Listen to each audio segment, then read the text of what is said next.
2, 1, partez!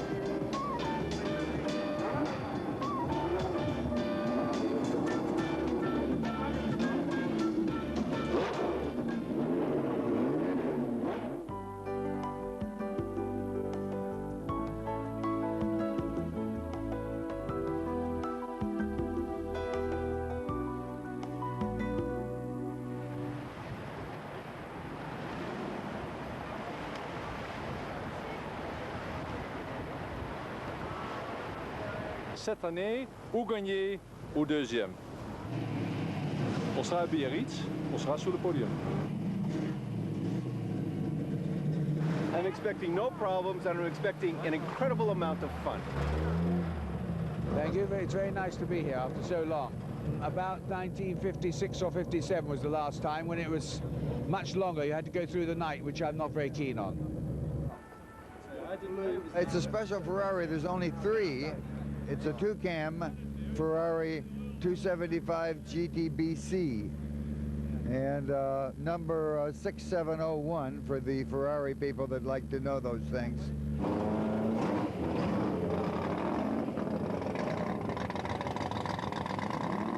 J'ai un bon plateau, j'ai une belle voiture, j'ai un bon coéquipier d'époque. On a le beau temps, on est parti pour bien s'amuser là. Pour l'instant, c'est, je crois, l'année de tous les records. Là, on est à 205 voitures et puis il y a 21 nationalités représentées, avec des gens qui viennent vraiment de partout, puisqu'ils viennent de Hong Kong, du Japon, d'Australie, d'Afrique du Sud, etc. Et puis des vedettes, effectivement, puisqu'on a avec nous Stirling Moss, Phil Hill, Ray Belm, enfin pas mal de grands pilotes. C'est à nouveau sur le parvis du Trocadéro à Paris qu'est donné le départ de ce 6e Tour Auto historique, le 56e depuis sa création. Avec 210 voitures au départ, cette édition 1997 s'annonce encore plus belle que les précédentes. Celles qui ont fait le charme d'hier sont de plus en plus nombreuses aujourd'hui, de plus en plus belles, de plus en plus séduisantes.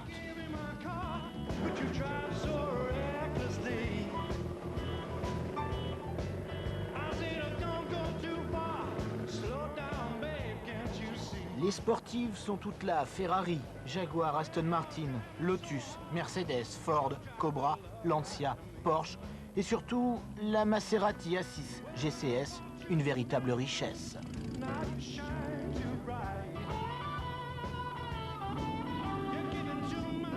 Attardons-nous pour commencer, un coup de cœur en quelque sorte, sur les Ferrari 250 GTO.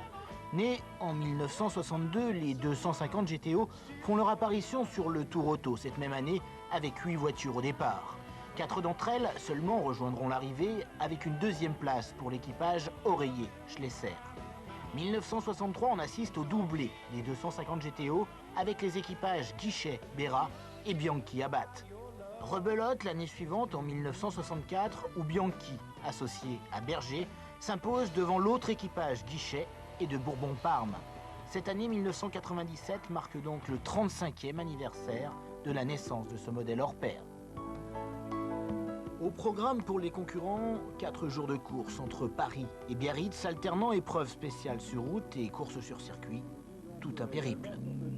Première étape, Paris-Poitiers, l'occasion pour de nombreux spectateurs d'observer les bolides sur le parcours de liaison, comme la Ford GT40 de David McErlin, vainqueur de l'édition 96, ou bien encore Henri Pescarolo, que l'on ne présente plus, sur la Shelby Cobra, ou Brandon Wang et sa Ferrari 250 LM.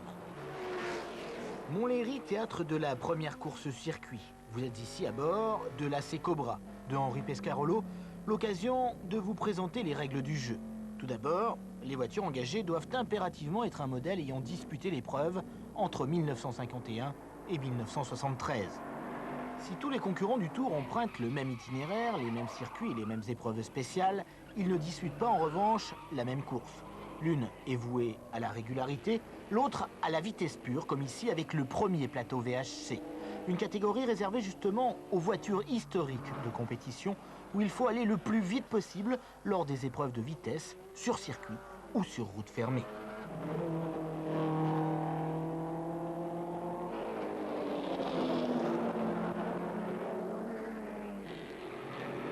D'ailleurs, vous venez de vous en rendre compte, les pilotes ne font vraiment pas semblant. Le festival de tête à queue et de glissade en tout genre est là pour en attester, y compris chez les plus grands. Et depuis l'an dernier, le Tour Auto a un nouveau système de classement destiné à ne pas décourager les propriétaires de voitures plus anciennes. Pour éviter une désaffection de ces anciennes, l'organisateur a instauré 2 classements séparés, l'un pour les voitures construites jusqu'à la fin de l'année 65, l'autre pour les modèles d'usine sortis après cette date. Et du coup, la diversité du plateau s'est retrouvée beaucoup plus équilibrée.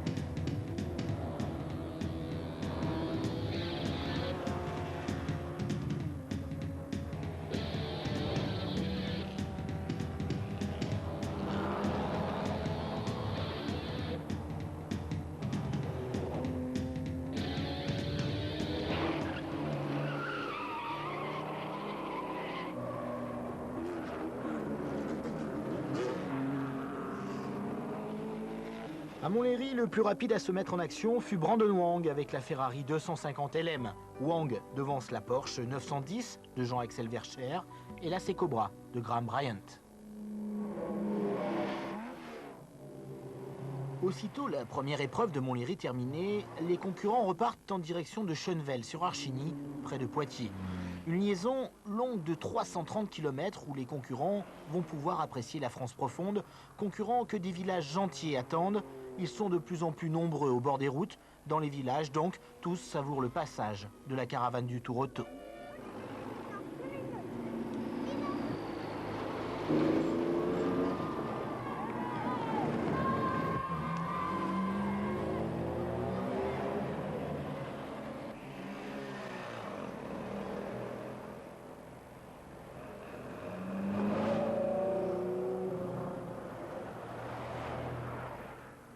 Au lieu de traverser cette année à mi-chemin entre Paris et Poitiers, Chambord et son château.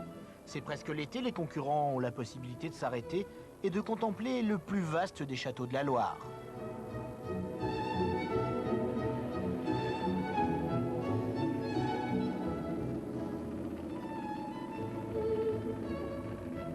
Doesn't get any better than this.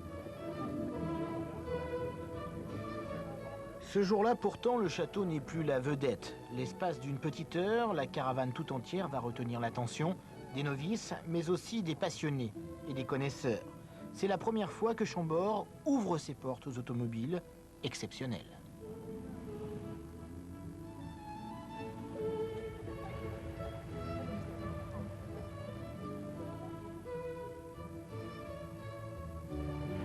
Jusqu'à Chambord pour les voir devant le château. Un spectacle gratuit. Le plus beau musée du monde, un des 2 plus beaux musées du monde roulant. Et de toutes les pièces de cette véritable collection roulante, les Ferrari ont marqué de leur empreinte leur passage à Chambord. Surtout beaucoup de Ferrari, des 250, on avait plein. Hein. C'était super. C'est la deuxième fois qu'ils passent dans la région et ça peut repasser tous les jours. Hein.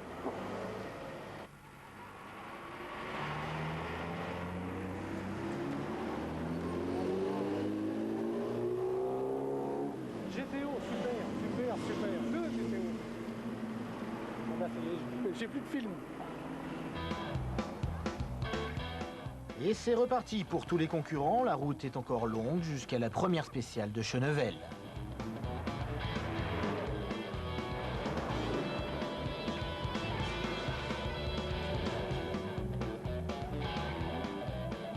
Schönvel, une spéciale de 7 km 300 où le copilote est, disons-le, mis à rude épreuve sur ce secteur chronométré très étroit. Comme à l'époque, les notes sont de vigueur et de rigueur.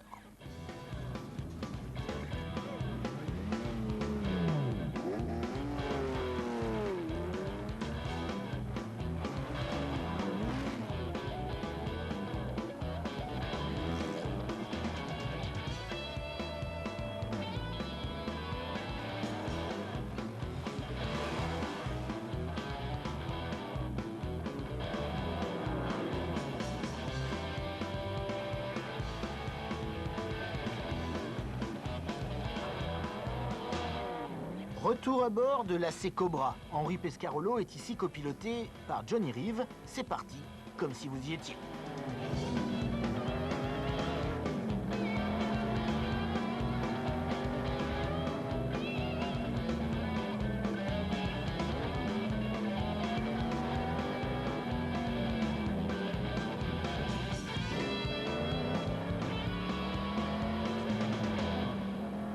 Voici un des plus sérieux adversaires de Pescarolo, David Mackerlin sur la Ford GT40, vainqueur, rappelons-le, de la précédente édition du Tour Auto. Mais attention aussi à Brandon Wang sur la Ferrari 250 LM qui n'a pas dit son dernier mot. On ne se fait pas de cadeau en tout cas face au chrono. Malgré les pièges, c'est maximum attaque pour tout le monde, jugez plutôt.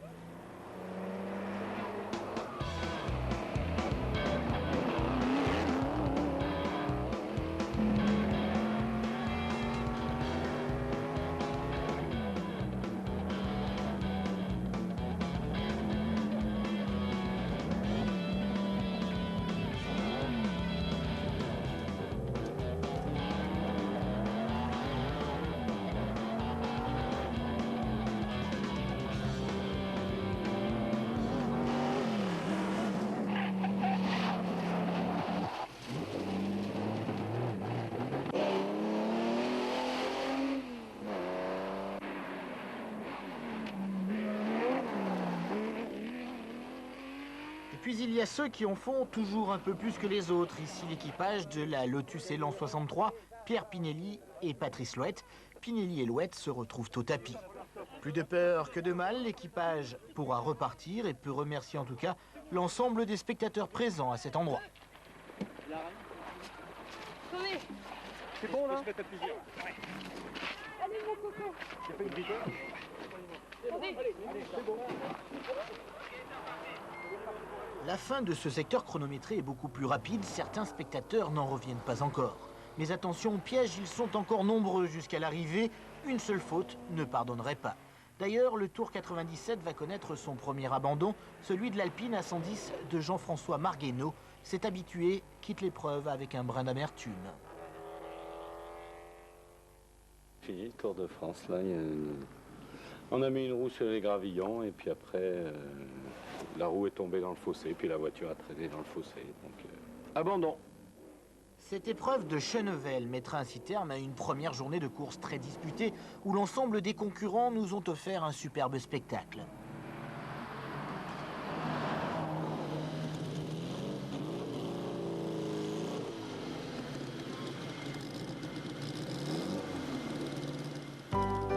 Vainqueurs de cette première spéciale du Tour Auto, Martin Koenig et David Gudgel sur leur Porsche Carrera.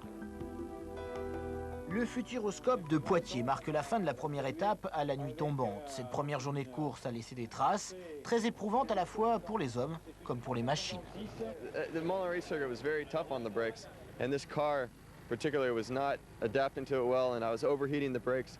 And by the end of the race, I had practically no brakes at all. So it was much nicer this afternoon. And he just frightened me to death. I doubt if I'll recover, to tell you the truth. Ah, pas facile même pour un champion du monde d'être copilote. La nuit sera la bienvenue. Deuxième étape, la plus longue du Tour Auto, avec de gros morceaux au programme entre Poitiers et Bordeaux, le circuit du Val-de-Vienne et la spéciale du Pont du Dognon.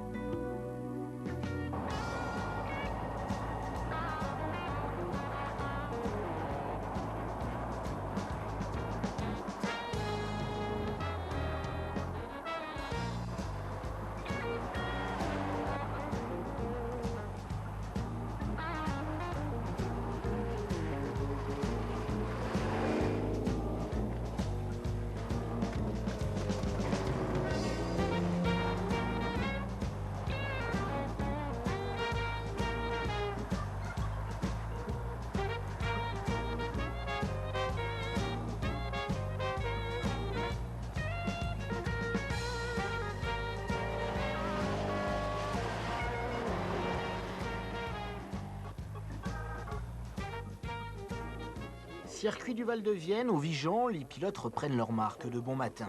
Comme à Montlhéry la veille, il s'agit là d'une course disputée en peloton, sans copilote pour les véhicules historiques de compétition, les VHC.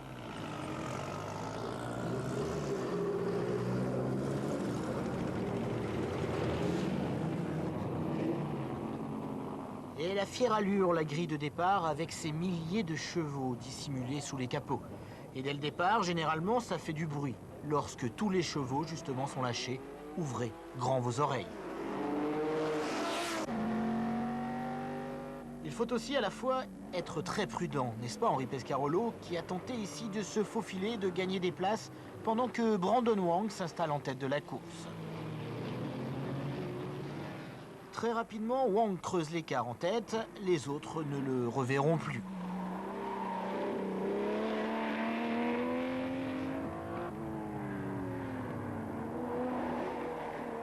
D'ailleurs, c'est derrière lui et pour les places d'honneur que l'on assiste au plus gros du spectacle.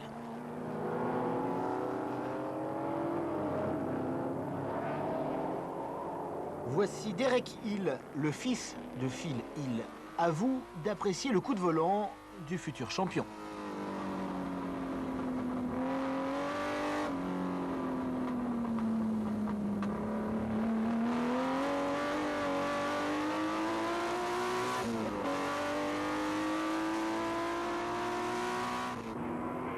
En tête, Brandon Wang a relâché ses efforts, ce qui permet aussitôt à Henri Pescarolo et aux autres de revenir sur lui, toutefois en se gardant une bonne marge de manœuvre.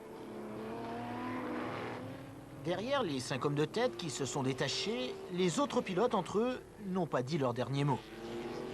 Mais l'animateur numéro 1 de cette épreuve du Vigan, c'est bien lui, Brandon Wang, quasiment assuré de la victoire, mais des pilotes comme Henri Pescarolo ou bien encore Jean-Pierre Grève sur la Ford GT40 MK2, John Lewis sur la Jaguar Type E ou Ray Belm n'ont pas démérité eux aussi.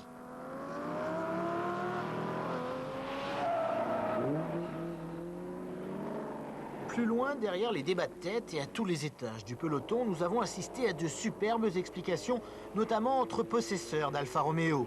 Cette bagarre entre la TZ1 de Jean-Louis Laborde et la GTA d'Alain Pagès en est la preuve.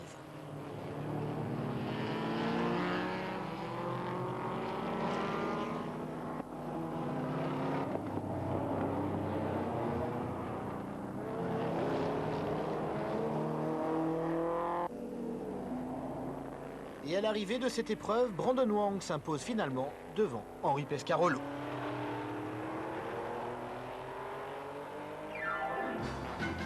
Rentrons maintenant un peu plus dans les détails du deuxième plateau, celui de la régularité.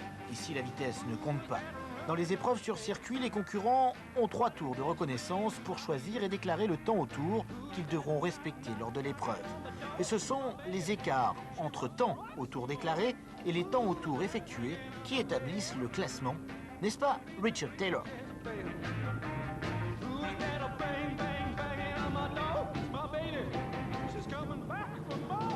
Lors des épreuves spéciales sur route fermée, c'est encore plus difficile puisqu'il convient alors aux concurrents de déclarer un temps sans séance d'essai.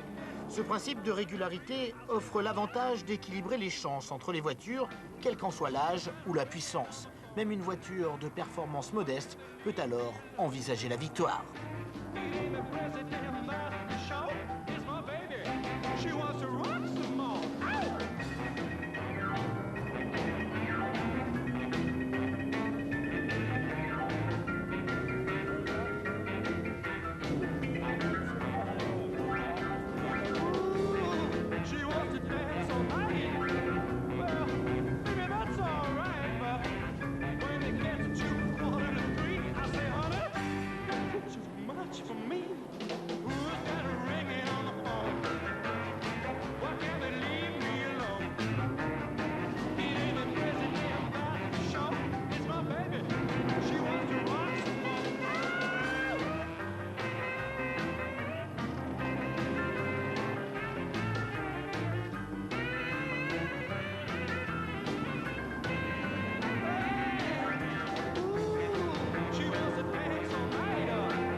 now, take it easy.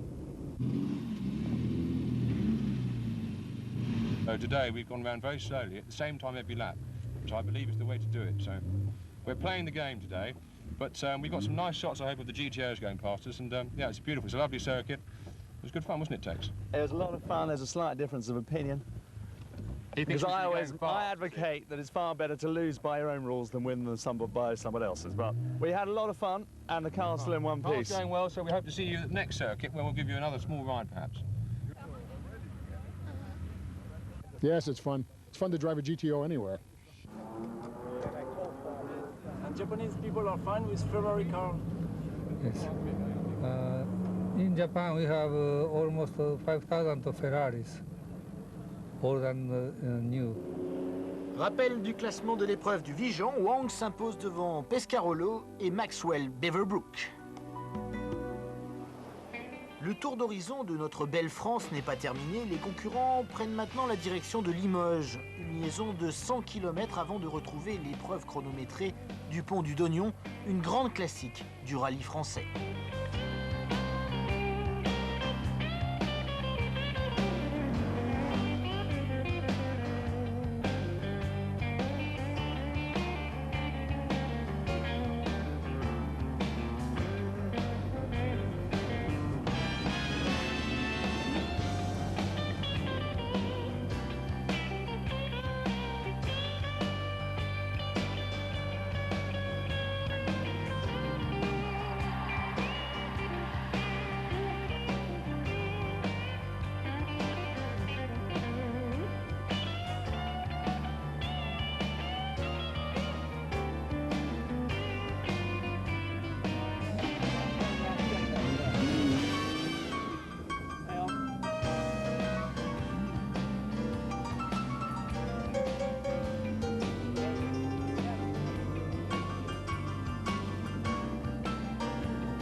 Pont du Dognon, un chrono de 8 km 300. Là aussi, le copilote est le bienvenu, d'autant plus qu'à la fin de ce deuxième secteur chronométré, il restera encore plus de 300 km aux concurrents avant de rejoindre Bordeaux.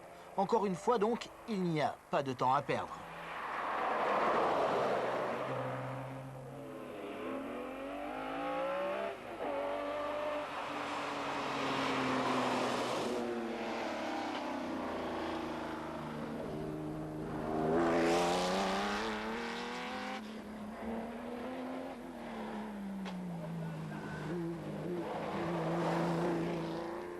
Revoici la famille Hill, Derek et Phil. Eux aussi n'amusent pas le terrain.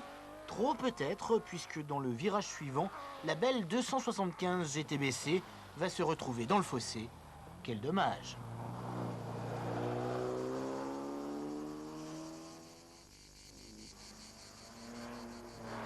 Plusieurs autres pilotes ont également failli partir à la faute. À cet endroit, heureusement, il n'y en aura pas d'autres. Car la belle GTBC, placée en pleine trajectoire, aurait pu en prendre pour son grade à cet endroit où les bolides sont tout de même lancés à pleine vitesse.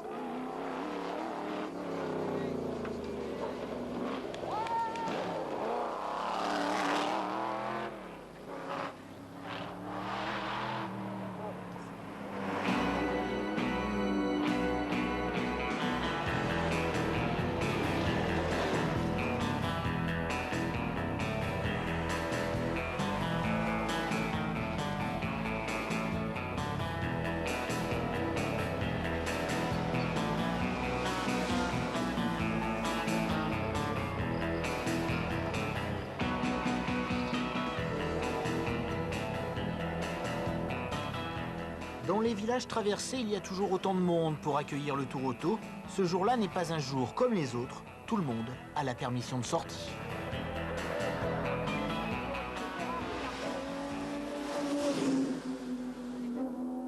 Le classement de cette épreuve de Pont du Dognon, premier Brandon Wang, deuxième Martin Koenig, troisième Henri Pescarolo. La liaison vers Bordeaux permet aux concurrents du Tour Auto de contempler paysages, mais aussi constructions françaises. Au centre des monts du Chalut, dont les lourdes masses granitiques et boisées forment les derniers contreforts du Massif central, la vieille cité de Chalut et sa route Richard Cœur de Lion.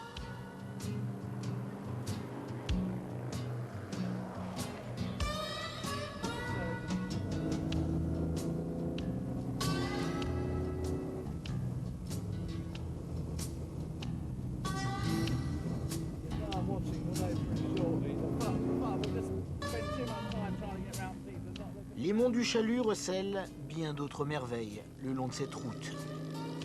Dans le parc de cette maison forte, par exemple, se dresse un ancien refuge du Moyen-Âge, le château de Brie, édifié vers 1500. Et c'est ici même, en cette deuxième journée de course, que tous les concurrents vont s'arrêter pour déjeuner. La pause n'a pas des plus loin de là, certains s'y seraient même arrêtés plus longtemps.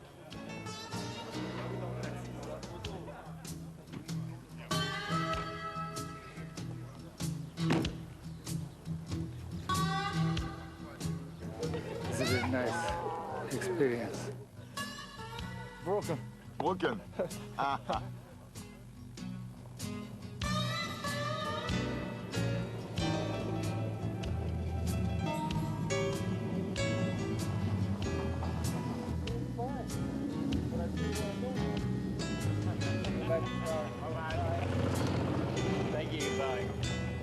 L'heure, c'est l'heure, il faut déjà repartir. Direction Bordeaux et ses vignobles, il reste encore plus de 200 km de liaison à parcourir.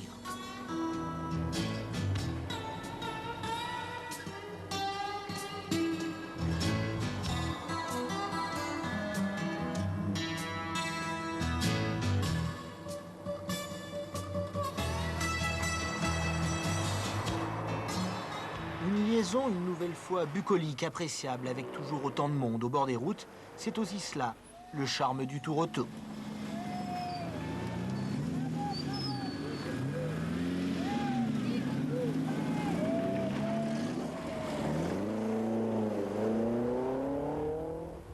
Les premiers vignobles sont à portée de vue, la capitale de la Gironde n'est plus très loin.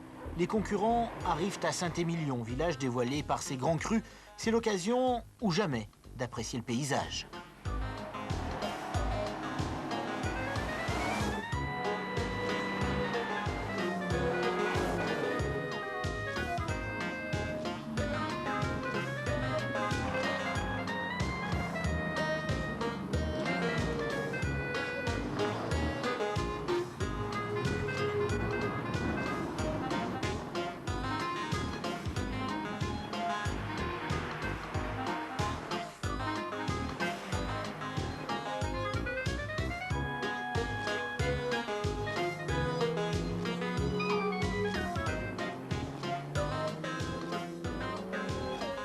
La nuit arrivera très vite, en même temps en fait que les concurrents à Bordeaux.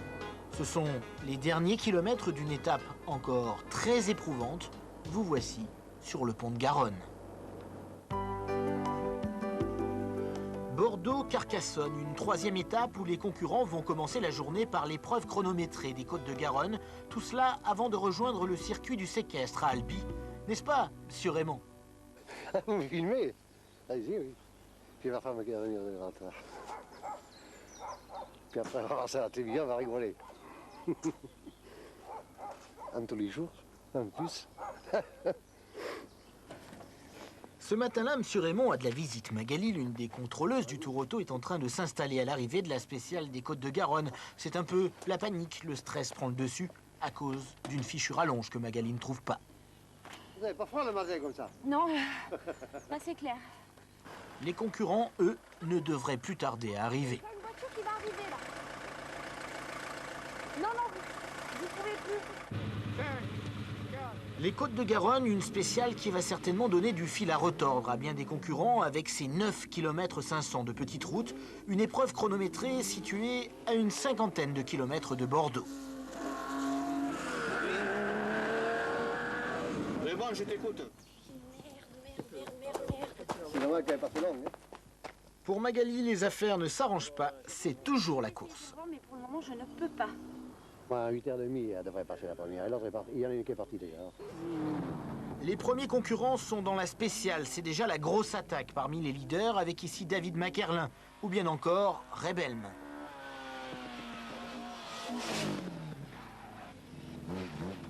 Feuille de concurrent, d'accord? Il ne reste plus que quelques minutes à Magali pour finir de mettre en place son point de contrôle. Magali vient de trouver du renfort. Temps de départ, d'accord? Okay. Au départ, les concurrents s'élancent de minute en minute, comme si de rien n'était. Le rallye suit son cours.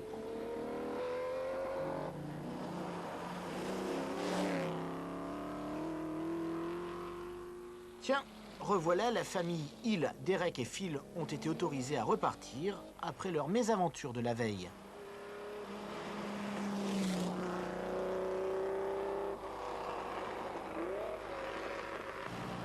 En rien, le passage du tour auto ne vient perturber les bonnes habitudes des hommes du terroir, qui restent intrigués à chaque départ de voiture.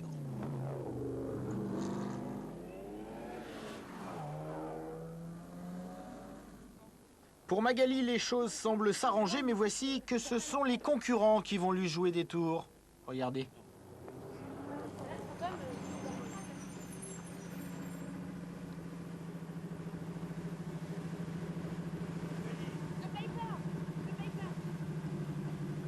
Et elle en finira même par perdre son anglais.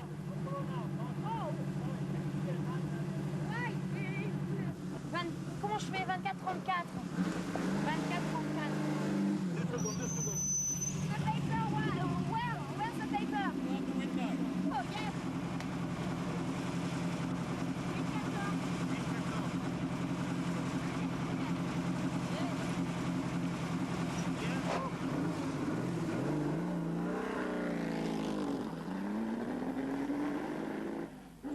Mais pour Magali, l'important est que la fameuse rallonge soit enfin arrivée.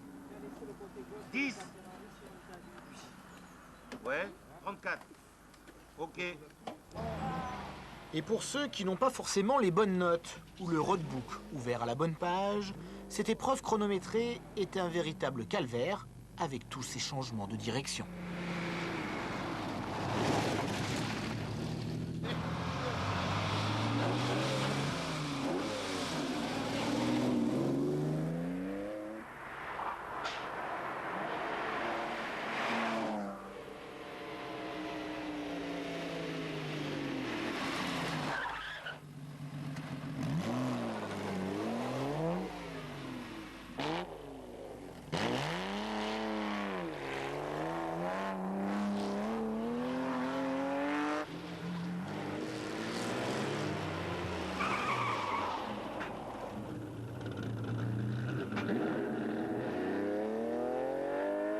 Ouais, bon, je vais essayer. Et dès que j'en vois, je passe un coup de téléphone pour l'essai.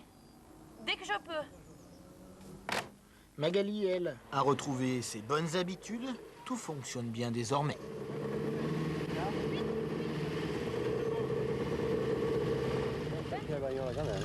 On a raté 2 virages, on a dû reculer 2 fois. C'était invisible, c'était très très dur et beaucoup de gravier. C'était pas facile, hein.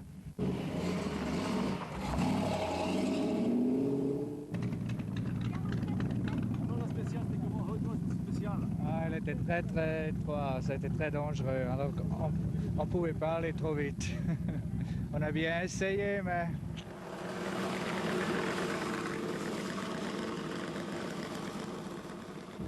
Oh, I didn't try to go too fast today because you see what happened yesterday. The car does not have the brakes to handle these kind of roads. It has a lot of power, but it's a heavy car and the brakes are not working well for us. So,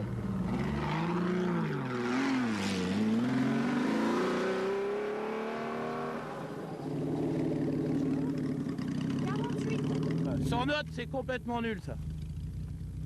Et alors, vous trompez des mecs qui vous laissent pas penser, qui font exprès de vous encombrer le chemin. J'entends jamais vu ça. On y va, là? Ouais. Ah non, c'est nul.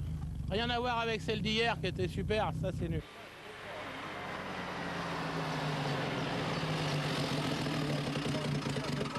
Hello. That was quite some hill climb, let me tell you. Well, we didn't know whether to turn left, turn right. Everybody's waving this way, they're waving that way. But we're here, we did fine. Did you enjoy it? Loved it. She loved it. Et dans ces conditions difficiles, Henri Pescarolo a fait la différence devant De Wedel et Vogel.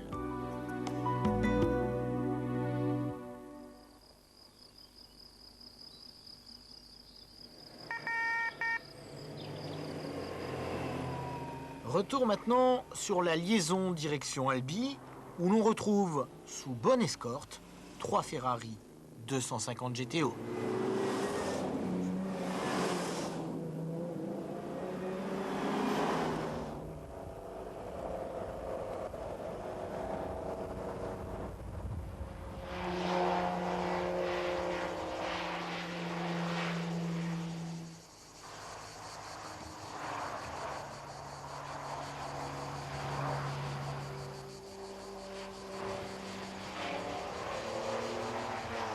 Le cadre est somptueux, la nature à l'état brut. Certains concurrents s'arrêteraient volontiers pour faire la sieste, là où certains peintres ont décidé de planter leur chevalet.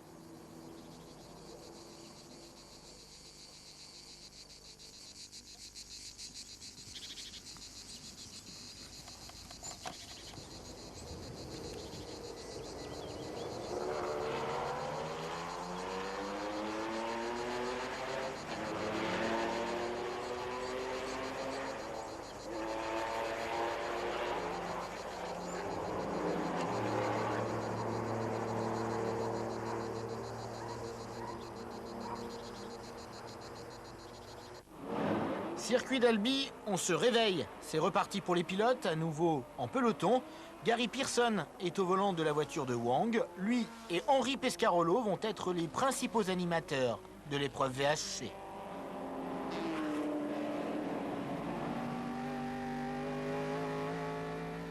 Como Vijan, Pescarolo est en 2e position, lancé à la poursuite de Pearson. C'est entre les deux hommes que la victoire va se jouer.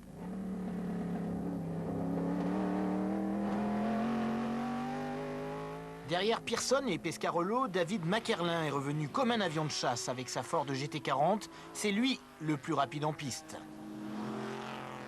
D'ailleurs, Mackerlin ne va pas tarder à porter une attaque et à dépasser Pescarolo.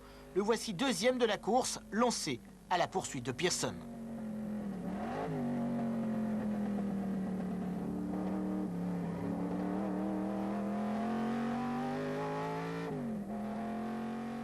Mais Pescarolo n'a pas dit son dernier mot. Non seulement le duel est superbe, mais aussi très loyal.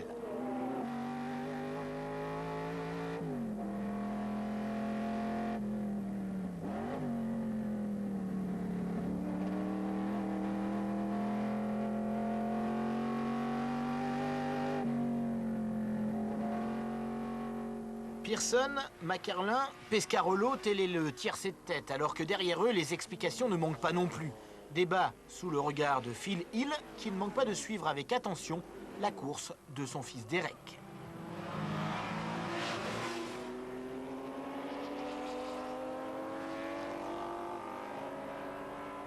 Le chrono entre les mains, Phil Hill suit cela de près. Derek lui reprend ses marques alors que l'arrivée est maintenant toute proche. Arrivée qui va une nouvelle fois célébrer Pearson devant David Mackerlin.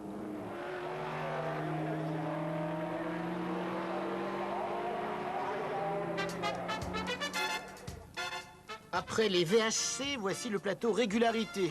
Et comme si vous y étiez, prenez désormais place à bord de la Ferrari 250 châssis court des Italiens Pellizieri et Mercadenti.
Rappel du classement de cette épreuve avec Brandon Wang vainqueur devant David Mackerlin et Jean-Axel Vercher. La fin de journée marque la liaison vers Carcassonne, plus de 110 km pour rejoindre la cité aux remparts, la plus grande forteresse d'Europe, édifiée au Moyen-Âge.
Enfin, l'arrivée au pied des remparts de la cité, la fin de journée approche. Tous vont pouvoir se détendre avant d'attaquer la dernière étape.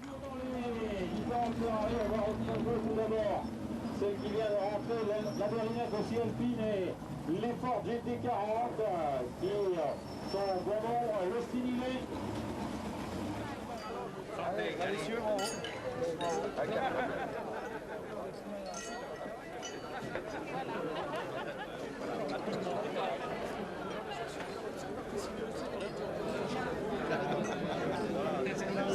Nous venons de faire un test de bien frais. Champagne pour les uns et mécanique pour les autres. Voici en tout cas la fin d'une journée bien remplie. C'est bon là, tu peux repomper. Vas-y.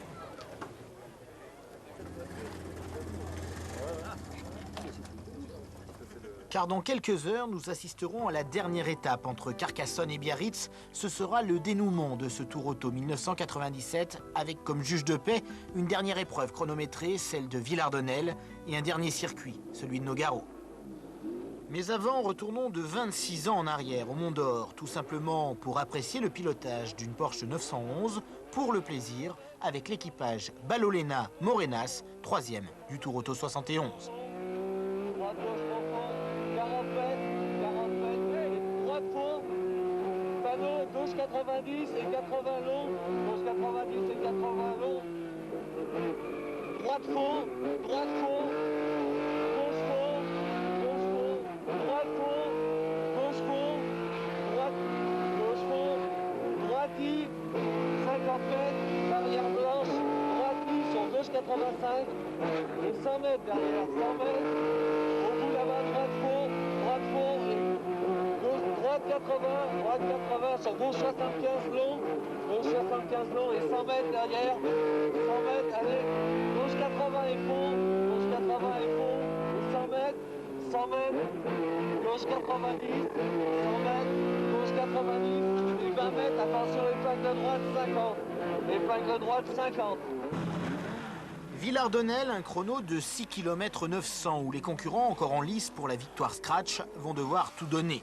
Wang, il et les autres, que le meilleur gagne, l'endroit en tout cas s'y prête bien.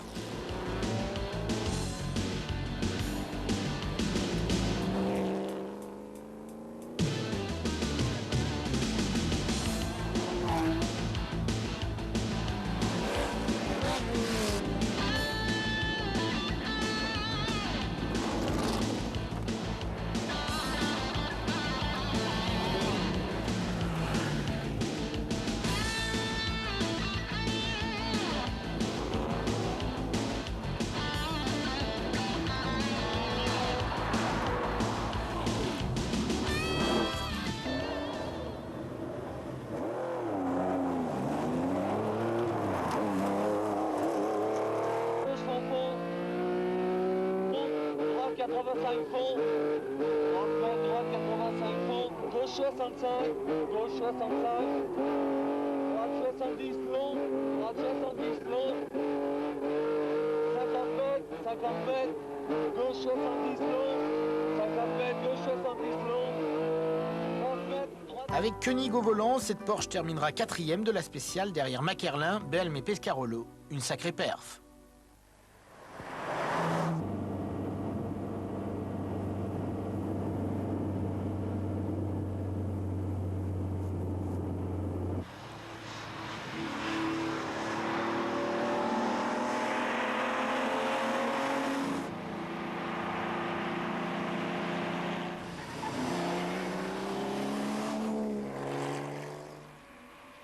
Biarritz maintenant est au bout de la route, mais en attendant, les concurrents vont s'accorder une pause café à Haute-Rive, pause organisée par le Cercle T, un club de voitures anciennes de Carcassonne.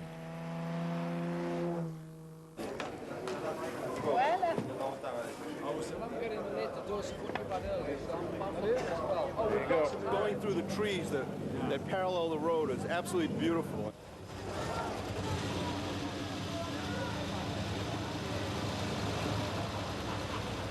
Et bien sûr que ça me plaît. C'est pas souvent qu'on les voit.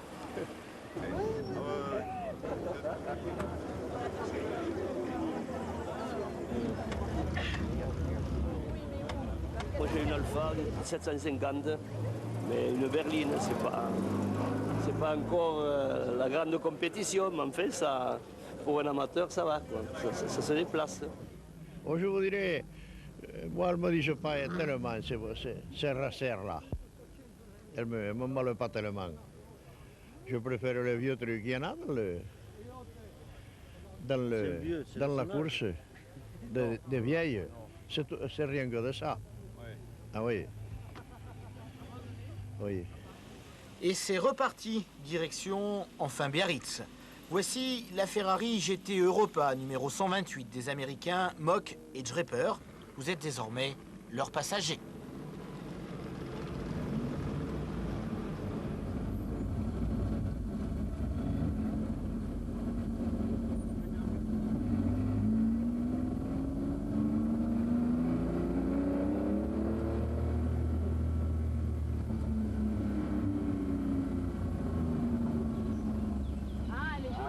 Le public, toujours aussi chaleureux, ne veut en aucun cas manquer le passage de la caravane.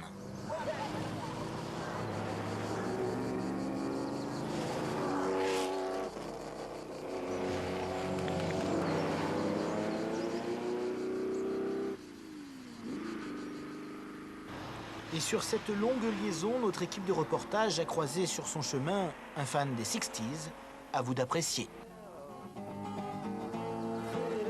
To the chill. It's too much confusion. I can't get nowhere near. Isn't it Monday? Dreaming romantic my own. No one ever just on the line.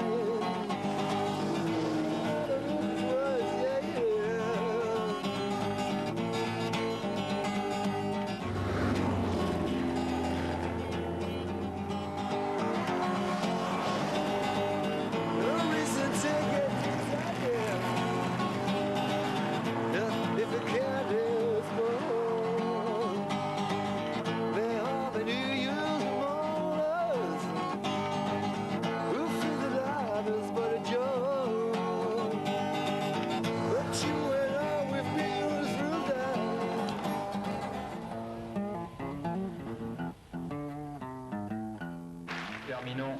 1971 consacrait Gérard Larousse et Johnny Reeve. Gérard Larousse et Johnny Reeve.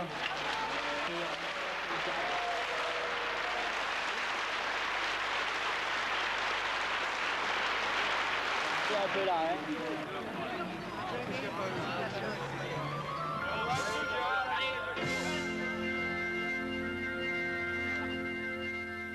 Où l'on entend 1997 consacre ce même Johnny Reeve, mais avec Henri Pescarolo. Pour la victoire, ça va leur rappeler quelques souvenirs ensemble dans les années 71. Également pour les victoires avec, je parle pour Johnny Reeve surtout, avec le Matra, mais aussi... c'est la première victoire sur Toronto. Ah oui, il a fallu attendre quelques années avant que ça arrive, et je suis content que ça arrive avec Johnny, parce que vraiment on l'avait mérité déjà à l'époque. On les salue très fort, si les applaudissements à tout casser, ce sont les vainqueurs. Ainsi s'est terminé le Tour Auto 97. Vive la prochaine édition, celle d'avril 1998.